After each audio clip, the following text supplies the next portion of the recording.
One of the most exciting discoveries in elementary particle physics in the last 30 years is neutrino oscillation, which leads to massive neutrinos and large mixing angles of neutrinos. The large neutrino mixing angles imply not only large mixing angles of doublet lepton but also those of right-handed down quark in SU5 gut because 5-bar field of SU5 contains both of them. This suggests an interesting possibility that the flavor-changing processes are seen in nucleon decay, which is the most important prediction of gut.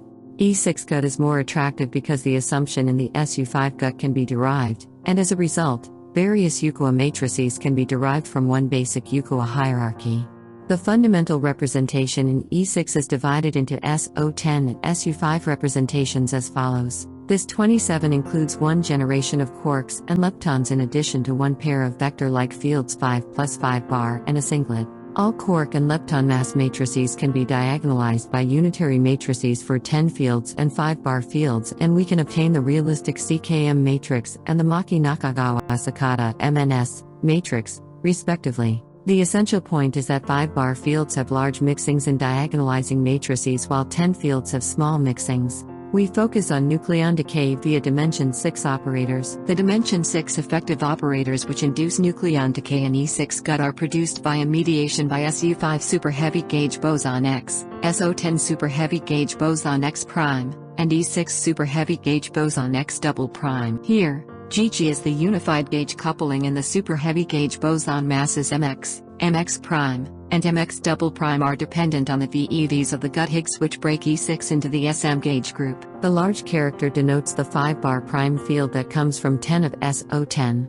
In the SO10 gut, we take MX double prime to infinity, and in the SU5 gut, we take MX prime, MX double prime to infinity. All 4 fermions in the first term of the equation come from 10 of SU5 fields, and in the other terms 2 of 4 fermions come from 5-bar fields. Since X' and X double prime gauge interactions induce only the effective interactions with 5-bar fields, we should look for the nucleon decay modes in which the operators with 5-bar fields are significant to identify the unification group. All operators with 5-bar fields include a lepton doublet while 10 field includes no neutrino, so modes with neutrino can be important to identify the unification group.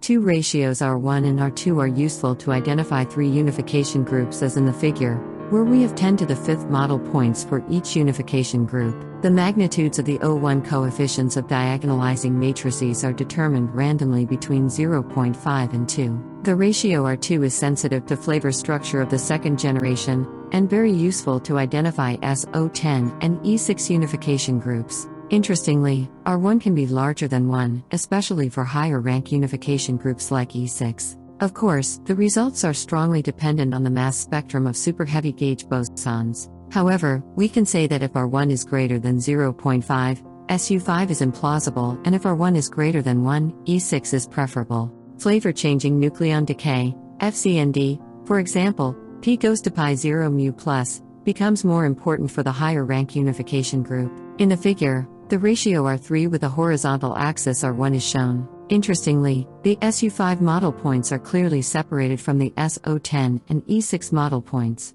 One more interesting point is that there are a lot of model points with R3 is greater than 1. Note that there is a tendency to obtain larger R1 for larger R3. Gut with larger rank unification group predicts larger FCND.